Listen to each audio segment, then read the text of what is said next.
Quickly, I'd love to ask a question. If everyone can see Samira, you see the cowries, the cowries is on her neck. I'd like to ask a question. Take for instance, you go to a hospital and you see your doctor with a cowries wrapped around his or her neck.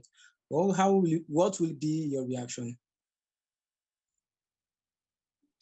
Hello,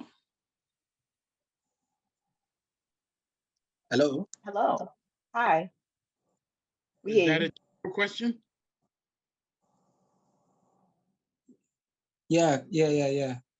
Oh, I mean, generally speaking, coming from knowing the heritage of Yeah. it, Sorry. you know. Oh gosh. Hello. Hold on 1 second. Let me just jump on camera. All right, you can see Yeah, me we now. hear you. Yeah. Um, knowing the heritage of it all, it wouldn't necessarily dissuade me. I wouldn't be taken aback by it. Someone that is not familiar with the culture and the heritage and what it means, they may find that odd, you know, and they would place judgment, especially if it's a Black person. Granted, Yeah, I I'm feel you. almost 60, so Exactly. How about Wayne? Exactly. yes. How you Exactly. feel, Wayne? How you feel about that? How do I feel about what, babe?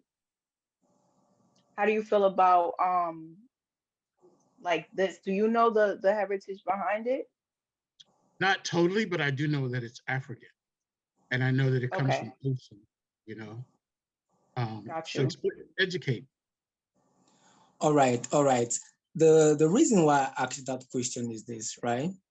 As an African, if I go to a hospital or I go to the church or I go maybe to board an airplane and I see someone with cowries wrapped around his or her neck like Samira has right now, I'll feel some type of way. Either that person, no, either that person, that's this I'm giving you an overview of a typical African mentality right now. Either that person is somewhat fetish or spiritual in some type of way, or that person is practicing voodoo or something related to that, right? Now, forgetting the fact that this cowries wrap around her neck is something of a significant value to Africa for a very long time. For a very long time, that cowries has been the currency that Africans use to trade. Recording in progress. Now it has been a currency that Africans use for trade. And of course, this goes a long way to see how much of our Africanness we have expelled, how much of ourselves we have really expelled, so much so that we now look upon ourselves, the way we dress, and judge. You're not supposed to be dressed like a typical African. You should be dressed in suit and tie, and that's a more appropriate. That's the word, and a more appropriate way to dress. If you put on cowries, you put on jewelries that is that of a typical African, you are dressed in an inappropriate way. Now you see what has happened to us as African. We have followed civilization to a certain extent, so much so that we throw away our culture, our values, and all of these things to embrace civilization. The civilization we are embracing, it is another man's culture. Another man's culture who has so much influence on us, so much so that we felt that if that person who is incompetent is dressed like a white man, then he is competent. Acceptable. You He's get acceptable. yeah. I mean, can I just piggyback on that? Because Sure. as I watched her with the cowries on, I'm in America. I'm assuming, Samira, you're in America, yeah? I am. All right, I'm hearing a little New York, but I may be wrong. Nah, you right. You right. Jersey. Um, Brooklyn. I know.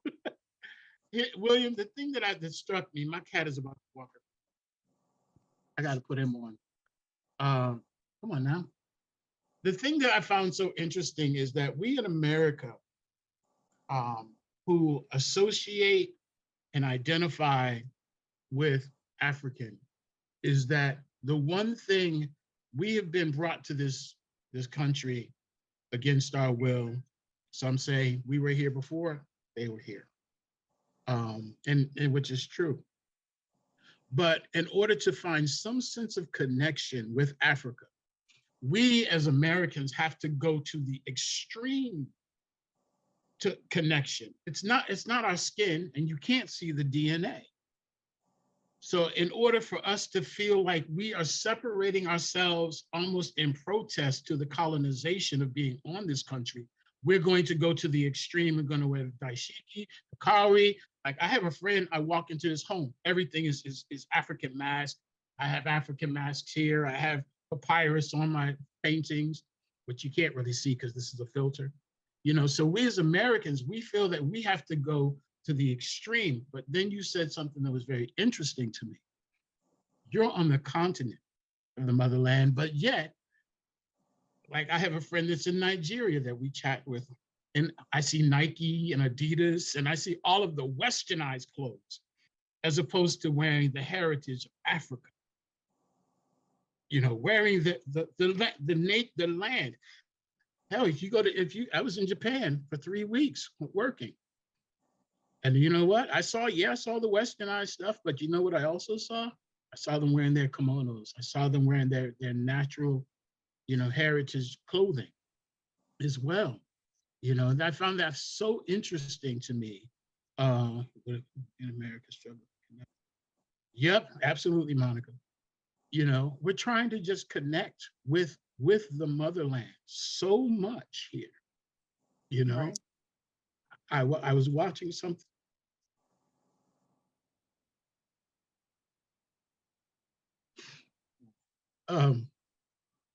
I was watching a video of someone, and I think it was in Ghana, and I longed for the experience to be on. Take your time, take your time. I long as a Black man to be in there, to have the experience, to walk down the street and everyone looks like me. I don't care about the shade. That's a white man's thing. But to be on a continent where I don't have to worry about someone clutching their purse when I walk by. Amen. Or that I have to smile to make them feel comfortable. And forgive my tears, but it is this conversation and watching you all, like I said, I'm almost 60 years old. And to watch you all having the same conversation that I heard my brothers and sisters having in 1970. It's sad, but it's still very, very much refreshing. I'm getting chills right now. Just because I feel your emotion. I'm a very empathetic person when it comes to feelings. And I just wanted to say what you brought up with Wayne about today. I chose to wear this shirt, this Adidas shirt, because instead of wearing, I thought about it because I have a dashiki, but I was like, if I was in Nigeria, what would I wear?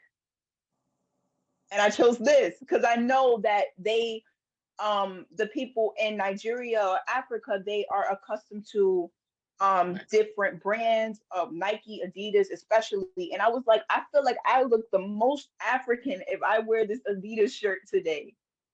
And I chose to wear this Adidas shirt. So I just thought that was very ironic that you brought that up. Yeah. And yeah, that's very powerful. I do, the closest that I've been to Nigeria or Africa at all is just background.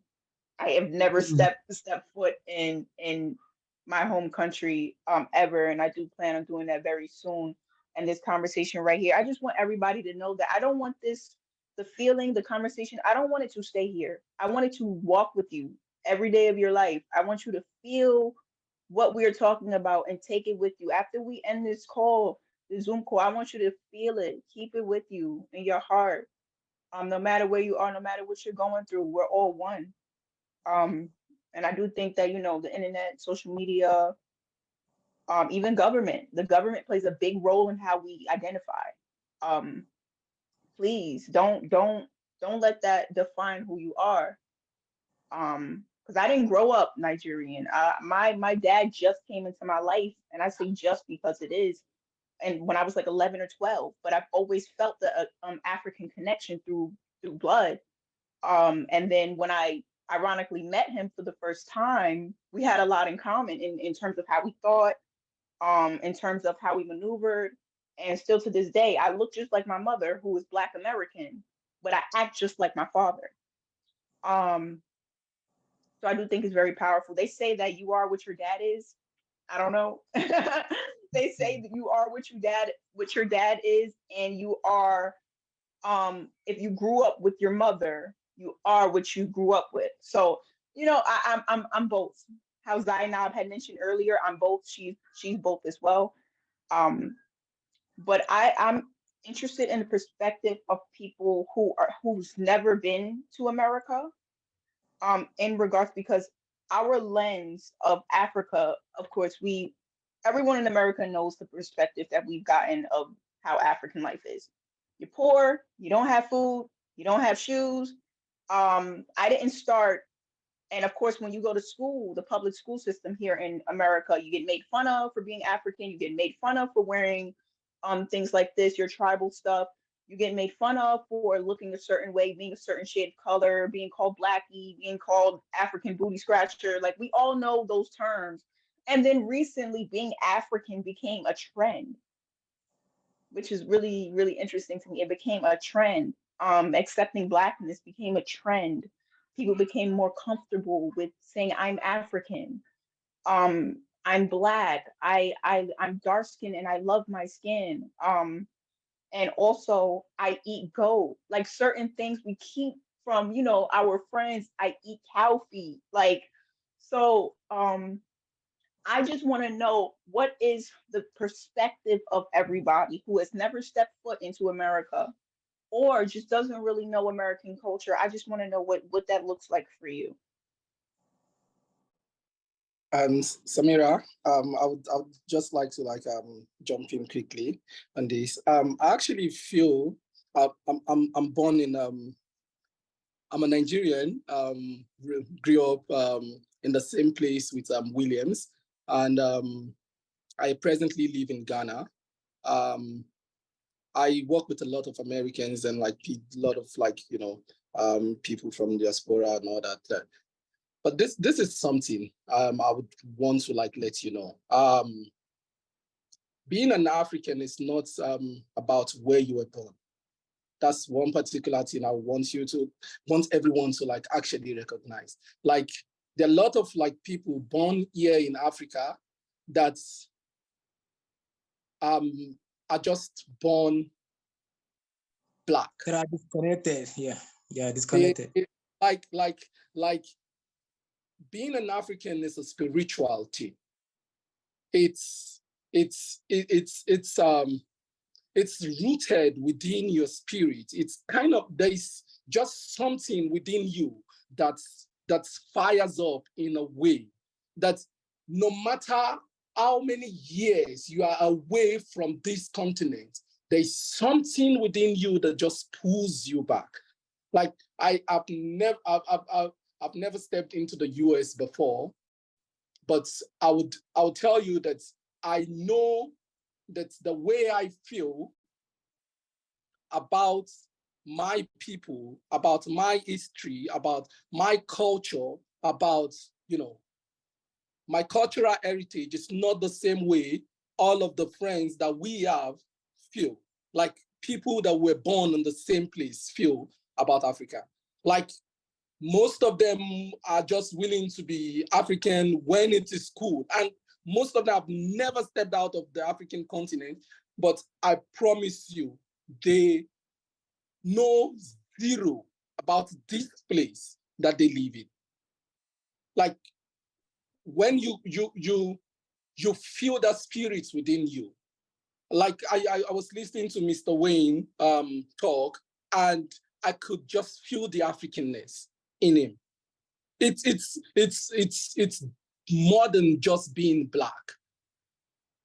a lot of people live in Egypt, in Tunisia and all that. They don't even accept themselves as Africans. Like when you call them Black, they'll feel like really bad, like, hey, I'm not Black or stuff like this. Like they are in the African continent, but they are not Africans.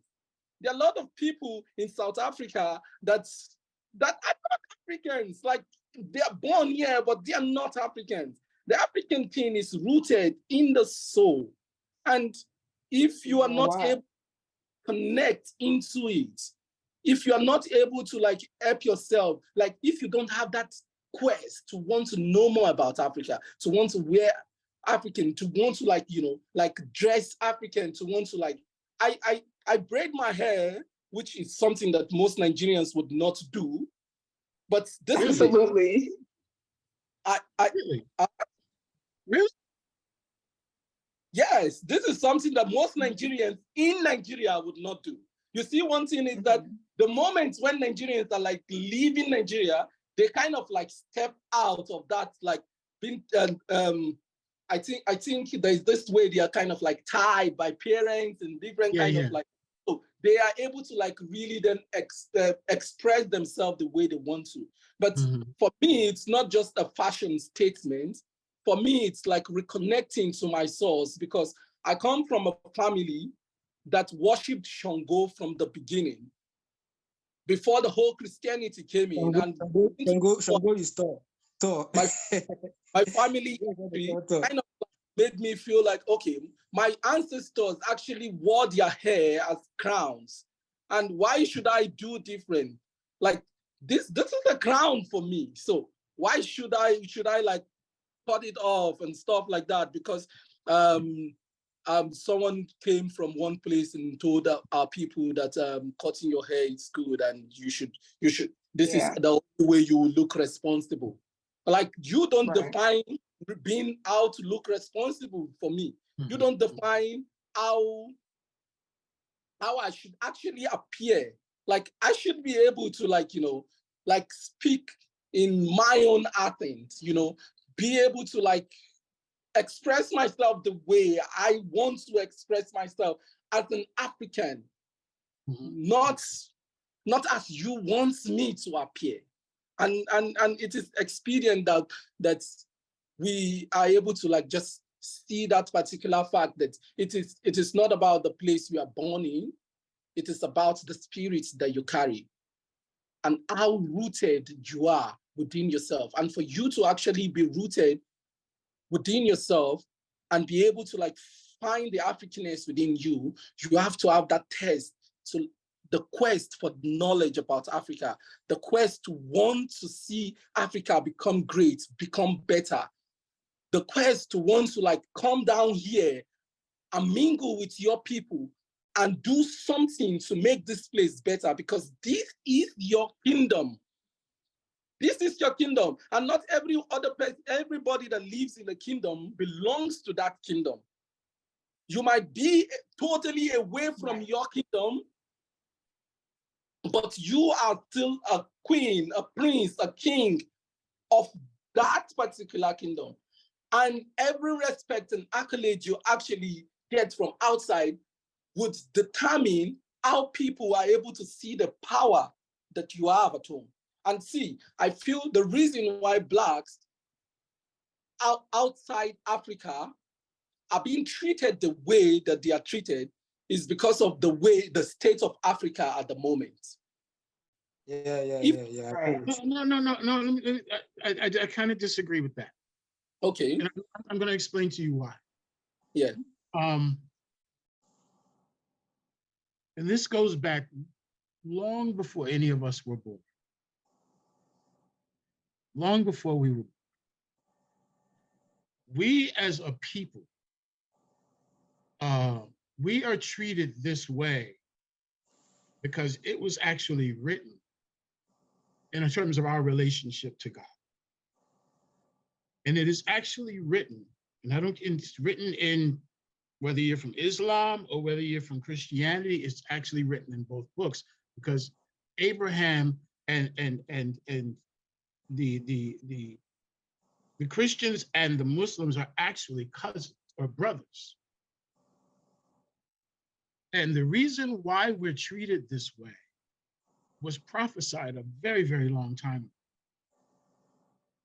And we are now approaching the turnaround of what that time was, that we would actually be cursed and looked upon and shunned and hated everywhere we've gone.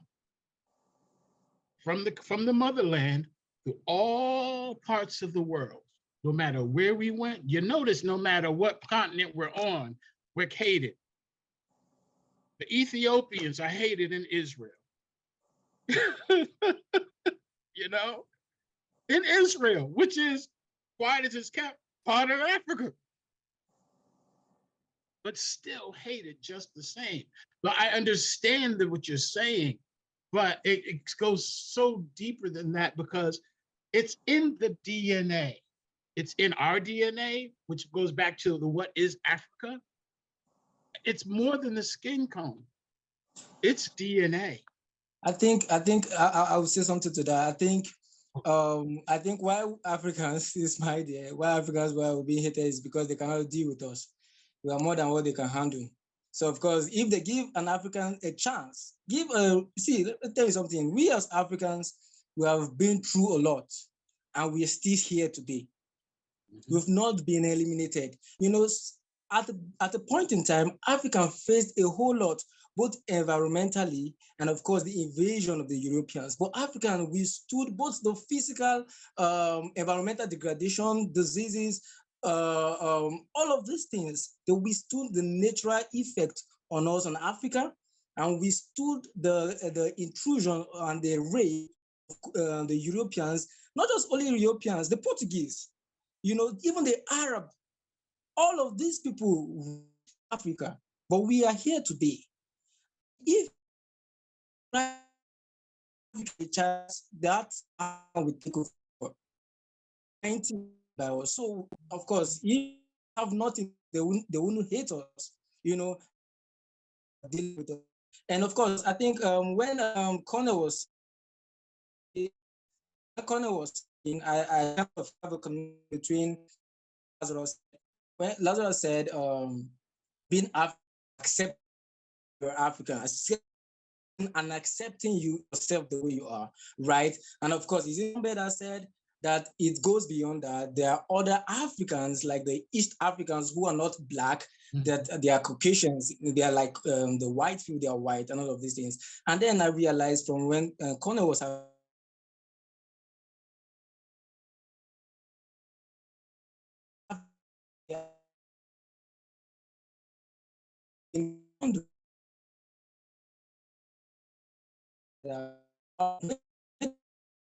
Africa, resources.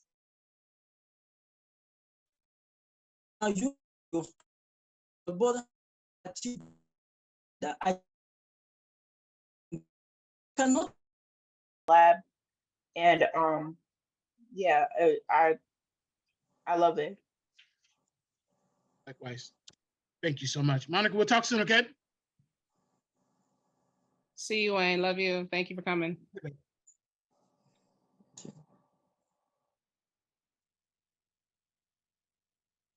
So, Samira, are you there? Can we go to the I'm here. Yeah. All right. Yeah. Said African spirituality has been demonized.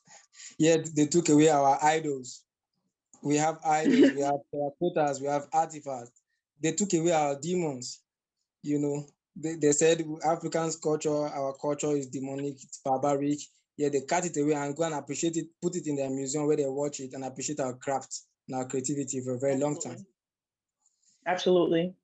Also, I want to touch based on also how we identify ourselves with and how we will proceed with governments that we have. For example, speaking about the Black Panther Party here in America in the 70s, 80s as well, how that influenced the Black community, and then the shift from the Black Panther Party into getting into like more corporate wear, how we had to conform to different ways of living, such as how we dressed, of course, as we mentioned, how we identified ourselves. and how we wore our hair. Um, how do we run something like that? Because we talk about unity, we know what we need to do, but it's more so about how can we do it? Do we do it at home? Do we teach our children so they can do it for another generation? Maybe we can't do it now, but we teach the youth, and then they can do it for themselves. Also, how will we implement this um, into our daily life, such as little things like for us wearing tribal garments, things that matter to us. I think that's important. Just keeping connected, staying connected with who we are. Um, is little. We're not like we don't ask for marching, and that'd be nice, of course, but little things, step by step. We're still here. We are still here having the same conversation that we've generations before me been having 50, 60, 70 years ago. Still here. And more. So it's like now we have like a better, they would say better, um, hand in where we stand now. What do we do with that? And I don't know what Africa looks like now, but I know what America looks like for me. I think, How do we okay. proceed? I think Samira, I would love to say, sorry for, yeah, I love to say this, yeah. As Mm-hmm. Africans, Bible say, let me quote from the Bible, it says, study to show yourself approved. Study to show yourself approved. Now, the thing is, you cannot look at Burna Boy, look at our big celebrity artists, right? That Right, are right. that are influencing the world right now. It is because they have groomed themselves to be a master of their craft. That is why they are being celebrated in the world, and that is why you see people start dressing like them, start talking like them. It's because of the level of influence. Right now, we live in a generation where they call it a postmodern era, where it is beyond there's no longer truth, there's no longer fact, everything is subjective, right?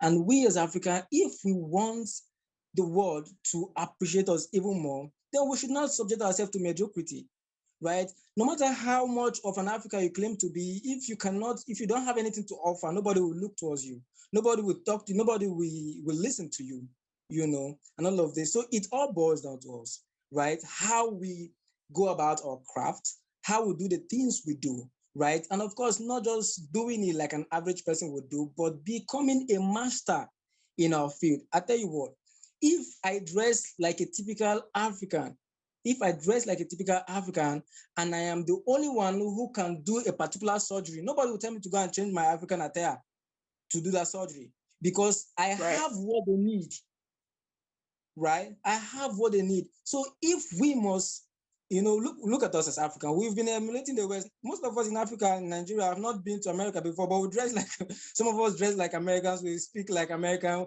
They call it, we Oyibonize our language. We call it Oyibo. We Oyibonize our language, right? And all of this thing is because of the exports we're getting from the West. From movies, from music, we listen to Usher those years, Tupac, all these Western musicians, these people influence us for a very long time. So it is not the West that come to us and say, dress like this, dress on suit and tie, dress with your trousers sag a little bit downward, wear big chains and all of these things. We watched it, we saw it, and we emulate it because we feel like our life will be validated if we act like that. So as African, we should export our culture. We should not allow anybody rip us off our culture. We should export our culture. But how can we export our culture? How can we make our culture more acceptable? Look at our fashion industry. There's a way we can fashion our fabric so much so that it will be appealing that even a Chinese man will want to dress like an African, an American man want to dress like a. So we should improve on our fashion industry, in our craft. We should just be master of our field. This is the only way we can influence the world and export our culture. Thank you. Amen, amen. It's funny you actually brought up culture and how it influences who we are, because that's how I was actually born. My dad, he came from Nigeria in the 90s, I would say 92, 94. And he, young man, saw the movie Coming to America. So he decided that he was going to come to America, find him a girl, from Queens, Jamaica, Queens, and you know, one thing led to another. Here I am. So I do want to see. I do understand how culture influences where we stand and what we do, especially fashion. Um, and me, I implement it as much as I can. Um, and I think that is important, especially because I don't know the language, so I'm kind of like struggling. I'm like in a weird space in my life where I'm getting older now. I do want to have children, and I don't know my home language. So once my parents die, my father preferably is gone because I have no tie to my native language, Yoruba. Um, so that's something that I struggle with every day. And how will I keep it alive? Um, and the best thing that I could do is food. That's it. Like that's all I got right now. But in terms of language and culture, I'm done for now. Um, I still have more life to me, um, inshallah. Um, but other than that, I'm hoping for the best when it comes to that. But but Williams, you really don't have to. Is that a concern of yours? Like, because I know, like, because it's two different, and anybody in here, because it's for America is different. We're away from our native culture versus when you're in your native culture. That's not really a concern. I'm assuming. How is that? Because I'm asking out of curiosity. Like, how is that? Samira, can I quickly up on that? Mm-hmm. Yeah. So I think when you are born into the culture, you automatically pick a lot of things like the language and stuff like that. And like my daughter was born in Nigeria, but because I brought her down to Ghana at a very young age. She don't speak Yoruba. She speaks. I'm also Yoruba. I speak Yoruba, and because I grew up in the north, I also speak Hausa, and also Mm-hmm. Lego. But my daughter speaks Twi, and she speaks Ga, which are like Ghanaian languages, but she don't speak Yoruba fluently. She speaks just basic Yoruba, like just the come, go, sit down, food. That's all she knows in the Yoruba. Ekason, ekale, ekaro. Now, as in, this is it. That's actually where I'm heading to. Like you just having the interest in it, and you just pick those words. You see, it's what matters. You check for Nigerian movies, Yoruba movies on Netflix and all that. You know, like just Hollywood. But Nollywood got it. Nollywood got it. so this is the main thing. And when you have kids too, you kind of like get them to the place where they see the coolness in their culture. And when you kind of introduce them to that, they take pride in it. And that's what I'm actually trying to do here in Ghana. I have a school where I provide education for over 194 kids for free. And my goal is to be able to like help these children be able to also take pride in their cultural heritage, actually know that they come from a place of royalty and not a place of like slavery as the narrative is. And we have what we call the OWOP Festival. And this is, the OWOP actually means our world, our people.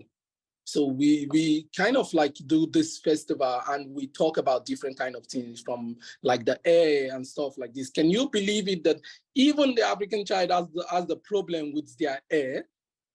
And they kind of like looking at their hair from a different perspective of like, my hair is not good enough. I have to like, I want to have a hair like the white girl's hair and stuff like this. Like these are kids that are born here and they're still struggling with things like that. And we have like some cultures of like whooping. Yes, this whooping of children and all that, it's not majorly our culture. It came as a result of colonialism. It's not our culture. Go back to our ancestors. They did not whoop children. They did not whoop their children. But we've taken this whooping and we kind of have made it our own. We say, oh, we whip the children.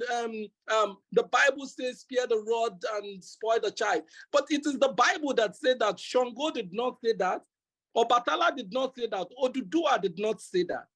Like, that is not how we actually raise children. And these are kind of things we need to, like, tell our stories. We need to, like, be able to, like, go back to the roots and be able to, decolonize our people. And these are the things that are, like, really, really expedient. But going back to what we were talking about, I feel like just having that African spirit, just going in and, like, finding out about the things, getting to, like, know the words, how we say this, how we say that, getting to know more about the history, taking time. There are a lot of things that happens in your life, but taking your leisure times to, like, just find out one or two things and stuff like that, and keep this kind of conversations going. Yes, in this way, we are actually keeping the African spirit alive. All right, I'll quickly say this. The question you asked, Samira, that being born in Africa and, of course, being in the diaspora and all of that. I tell you what, today, the best minds in Africa are being exported every day. Canada, UK, and all of these places are always inviting professionals, doctors, nurses, and all of these things. And the average African who has a good qualifications are being exported every day out of the shores of Africa. Now, you, for instance, be in America, right? There's a reason why you're there. That does not in any way disconnect you from Africa. But the truth is this: you're an Africa in the diaspora. Yeah, you're inquisitive about your roots. I think the most important thing in our life as Africa is not to lose touch with our roots, and our roots constitute our identity. In everything you do, in anything you do not in any way lose your root, your history, your story, where you're coming from. Let me tell you something. You see, the Europeans, when they came to Africa, they demonized our culture. They call us savages. They call our culture barbaric and all of these things. But these people still took our idols. They took Shango away from us. They took Odudua away from us. And if you check the museum over there, they are still there. They took our idols that they call barbaric, they took it away from us. They put it in a museum. They took our terracottas away from us. They buy it even from all these illegal means. They buy all of these things that represent our identity as Africa, that represent our culture. They took it away from us. So you see what? They are trying as much as possible, not just to conquer us physically, but to conquer us internally, mentally, psychologically. Let me tell you something. What is the essence of them taking away our terracottas, our idols, our gods away from us? They brought Christianity, religion, all of those things, right? Of course, in our tradition, in our culture, guys, you agree with me that we all know a devil that does not pertain to us. We know in our so-called barbaric tradition that they say, we know why are we serving that idol? Why are we serving Odudua or Shango? It's because we need protection from the demons, from evil spirit and all of those things. So we know the devil that does not pertain to us. But what did the Europeans do? They made us believe that devil that we think we are worshiping Shango to save ourselves from, it is the devil directly that we are worshiping. So when we believe and buy into the narrative as per religion, they now took away our own idols to their side. Now, let me tell you what will happen. There will come a time when they finish exporting all of our cultures, and our terracottas and all of these things, that they will return to this continent and then tell us our own story. Now they are wielding the power to tell our story. What do you know about your own culture? Who do you know? What do you have as a proof of your identity? Do you have any terracotta? Do you have any cowries? Do you have anything that pertains to your culture, that symbolizes your identity? You don't have anything. So those people will use those terracottas, those things that is significant to our culture, to as a power, as a point of authority, to now tell us who we truly are. And they are telling us from their perspective, right? And for a very long time, Hollywood have been telling the African story, but truly it is not the African story they are telling. Hollywood is telling their own story of Africa. So they are always the hero of the story. So anybody that wield the power to tell your own story will now sprinkle in propaganda, their own sentiment in it. So if we don't bridge the gap, if we don't aggressively take back our culture from these people who are ripping us of our identity, then there's a huge problem. So whether being in Africa as an African or being in the diaspora, the point here is, are you in touch with who you really are?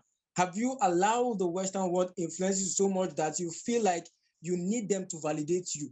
You know, you need to become like them to be significant in the society. It still all boils down to what mentality you carry. You know, some of us might be free, but in our mind, in our psyche, we are still imprisoned. So it all boils down to the state of your mind. That is where the true Africanity in you lies. Yep. So I feel everything. I agree with you, Williams. Now in terms of because we are wrapping up very soon, I just want to know, because this was a very powerful conversation. This was a conversation that I don't want it to end, and I don't want this to end as well. The connections that we built in this room, the time we spent together, no matter where we are. I just want to say, because I know Black, are you still here? Yes. Yes, I'm here. How do we, I know you said you have to go soon, or you're looking to go soon. So how can we move forward, and how can we connect and collaborate? I think first of all is to keep the discussion on. We need to continue to have like conversations like this. We need to find ways to be able to like keep this conversation on and like start taking action. I actually call myself the Black Shrek, and the Shrek there actually stands for serving with humility, respect, empathy, and charisma. I would want you to like take the last part of it very importantly, as every other one that come before, and that's charisma. Putting swag to everything that you do, like the way you carry yourself, the way you portray yourself, the way you articulate about how you express yourself and all that. It is really important to be able to like stand out, head high, chin up. Just know it that it is not just for you. It is for the child in the corner that is watching you. It is for the cousin that is looking up to you. It is for every Black child, every African child. It is for the Africanness within them, the spirit of Africa within them. They're watching you, and every single time you bow your head down and you refuse to let your light shine, you are dimming their own light. So do it for the next generation. Do it. Definitely. Like, do not play small. Come out and speak. Tell your story. Write your story. Find out about the African story. Put this particular narrative out. I love to like see like movies like the Woman King and stuff like this. I think we should and Mr. Williams is also doing like a huge job, like with from the movie area, putting out like very awesome narrative of Africa and all that. And this is need to do. let's put in the work. Let's tell the stories. Let's go back, find out about our culture, and find out about our ancestors, where we come from and others. Let's tell our own story. Let's write our own story. Let's preach it, you know, tell your children about, or your cousins about it, you know, it's games about it. Like, if we actually want to like have the Africa of our dream, it is in our hands. And yeah, I think this is it's thank you. Thank you for that. So if anybody in here wants to, you know, of course, I would definitely recommend being part of the Rotary entrepreneurs, the Rotary Social Club for Entrepreneurs. It's, yeah, Monica Grant definitely does her thing when it comes to bringing a big amount of people for a collective Rotary Club for Social Entrepreneurs, sorry, a big group of people to have important discussions such as this one. And please, like, drop your WhatsApp, drop your Instagram in the chat for anybody who wants to stay connected. And Lambe, is there any, how do you want to proceed? Hey, Samira. Yes. Before Lambe, peace and love, everybody. My name is Dr. Monica Grant. I am the charter president of the Rotary Club of Social Entrepreneurs. I just want to give some feedback. Great conversation. The purpose of this conversation was honestly to give youth an opportunity to speak about just our experiences across the continent and here in America. My goal was to make this not a UN type of conversation, right? Where people just get together and they show their titles and they show how important they are in the world, but yet when everybody leaves, nothing really happens. And we know that exists across everywhere that we live. We see the people on top, we see our legislators, we see our policymakers. They talk big, but nothing really happens, right? Everything happens in our 20s, in our teens, you know, in our early 30s. By the time you get to 40, 50, 60, you kind of seen how the world works. You either adapt or you've been locked up or killed, right? And so amongst the youth, this is the opportunity to really make the change. And so I've made sure to stay out of it as much as I can. Samira was actually an intern for me maybe about 3 or 4 years ago, and I just love seeing her blossom. And so this opportunity was for us to come together as a people and really allow the youth to speak your piece and decide on what are the next steps. Because here's the thing, we're now in a virtual world where there is nothing that can separate us. If we can hop on WhatsApp or Zoom, TikTok, social media, we can connect and communicate. We don't have to wait for our passport to clear for me to speak to you in Zimbabwe or in South Africa or Nigeria. We can speak immediately and we can make plans to build immediately. There's nothing stopping us. So for the young people in the room, and I'm young, but y'all are younger than me, I'm old enough to be some of your mothers, right? You have the opportunity to really build something that older generations could not build, because you have the vision, the endurance, and the foolish hope. When you start to get older, you start to be like, well, I guess this ain't gonna matter, don't nobody care. Right now, your ignorance of how the world works is so important and it's so vital. It's so vital for you to be the one that says, I'm gonna do it different. You know, and so this conversation is really about you thinking about how do we unite each other and how do we take our resources that exist on the continent and exist in America. All of us have experienced oppression. There is no Black person, no matter how you identify, that has not experienced a form of oppression due to what has happened to all of us. Slavery has impacted all of us from one extent or another. Either you came to America, you came to the States, or your people were snatched from you. And now we're all dealing with this in some way or the other, right?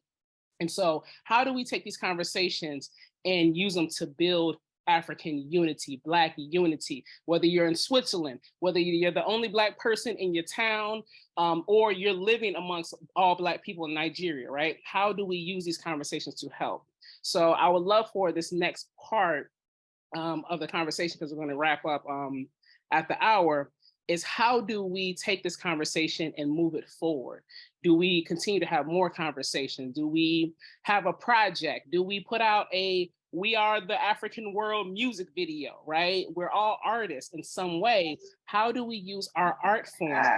Yeah. I'm all for it, right? We have to be youthful and young enough to believe that we can change the world, because those are the people that actually do it, right? And so hold on, let me call Burner Boy and see what he say. Give me a second. Call him. I want that energy, because we know our story, we know our fight, we know our struggle. All right, what can we do? And there's nobody on this call that's going to tell you, no, that's not going to work. We can't do this. No, we're all young. Let's have the opportunity to start to create solutions, whether it is the movie project that Williams is talking about, whether it is, us bringing y'all to America and us going to where you live, right? How do we collaborate, whether it's physically, virtually, but nonetheless, it has to be intentionally. How do we intentionally collaborate to make ourselves and our community and our generations, our next generations, better? How do we make our ancestors proud based upon the work that we can do using the virtual world? So I'm going to go back on mute. I have appreciated this conversation. I think it's been beyond what I envisioned. Thank you so much, Samira and Williams, for taking it and hosting it. And if you want to learn more about the Rotary Club of Social Entrepreneurs, go to rotaryforentrepreneurs.org. My name is Dr. Monica, and I'm going to go back on mute. But please take this time to create the next generation. Peace. Absolutely. Thank you, Dr. Monica Grant. It's been a pleasure. Also, I do want to keep having these conversations, bigger events as well.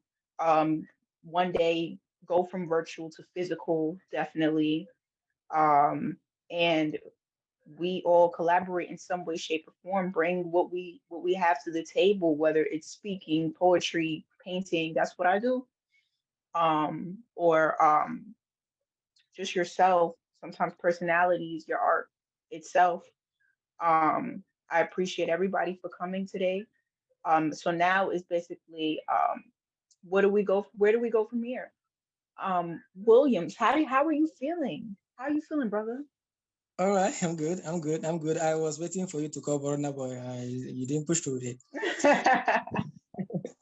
Yeah, he told me he's doing something right now, so I'll call him later. Yeah, typical of him. So anyway, again, going forward, I think collaboration, it's about we getting together and doing stuff, right?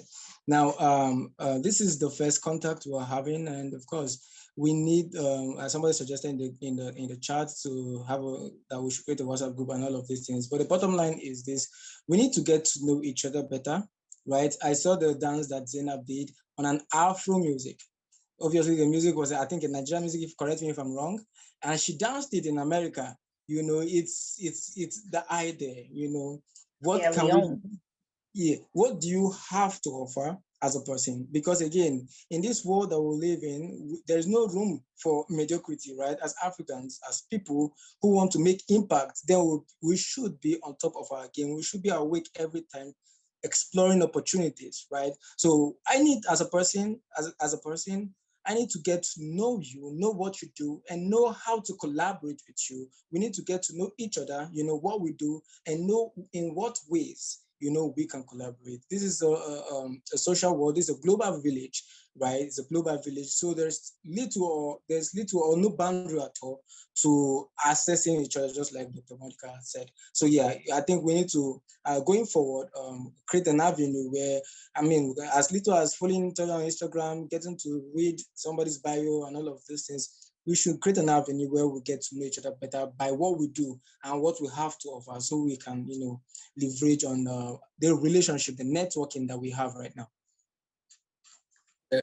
Thank you, Mr. Williams. I'll quickly jump in before I finally leave.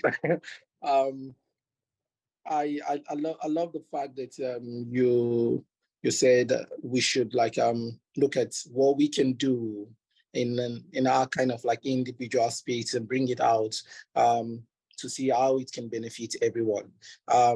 I like the saying that we are African and not Africans. So yes, we can And anyone that says we can't is definitely lying. I think we should keep the conversation coming.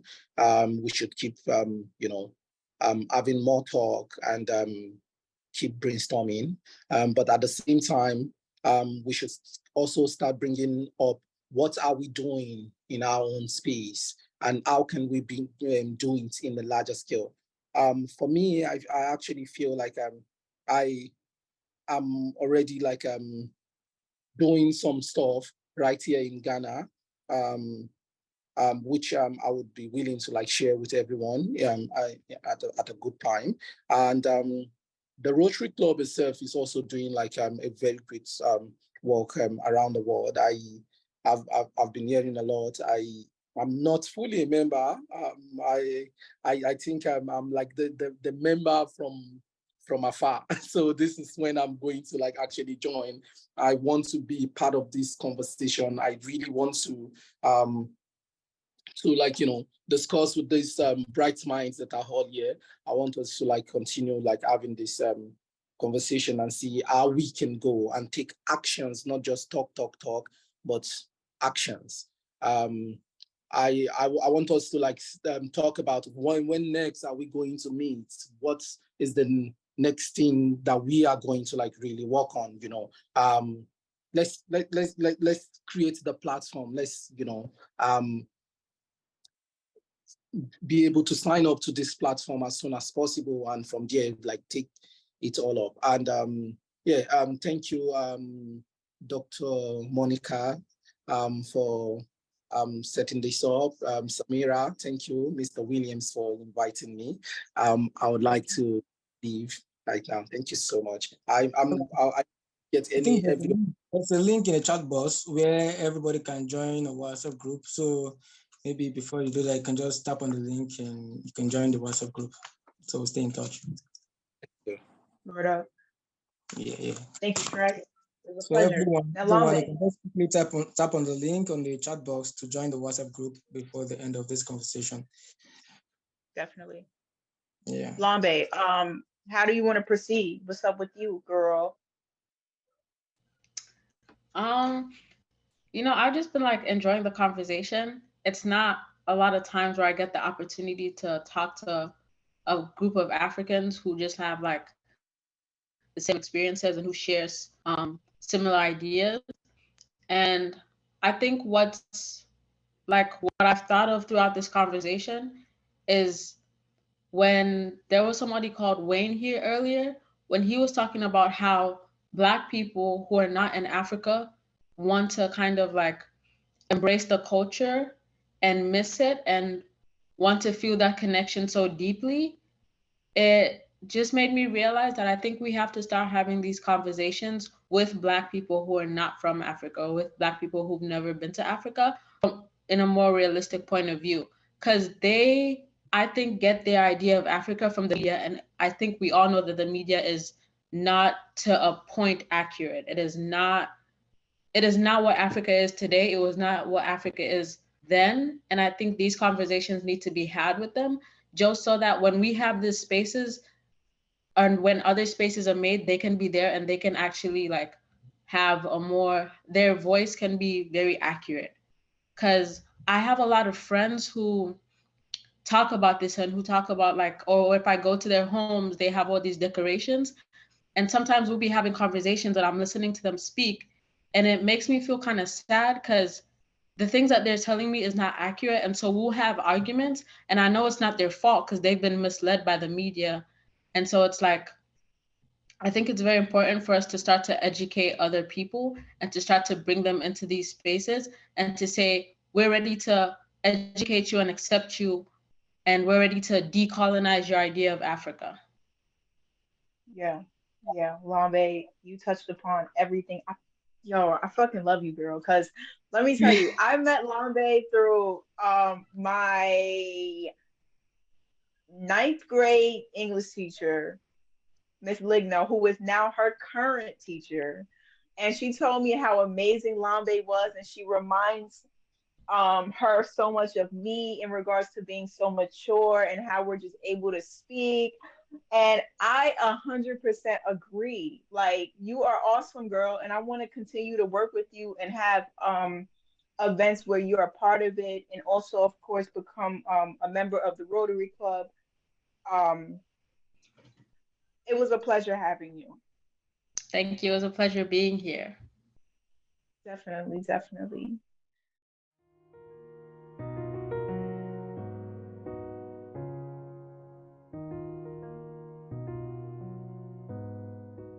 Pollution caused nearly 9 million deaths. He wants to go to Germany. This is where a lot of the families are. Inflation is elevated because of food prices, and that's a result of the recent weather disturbances. An epidemic of gun violence. Join us in this campaign to reduce gun violence. The only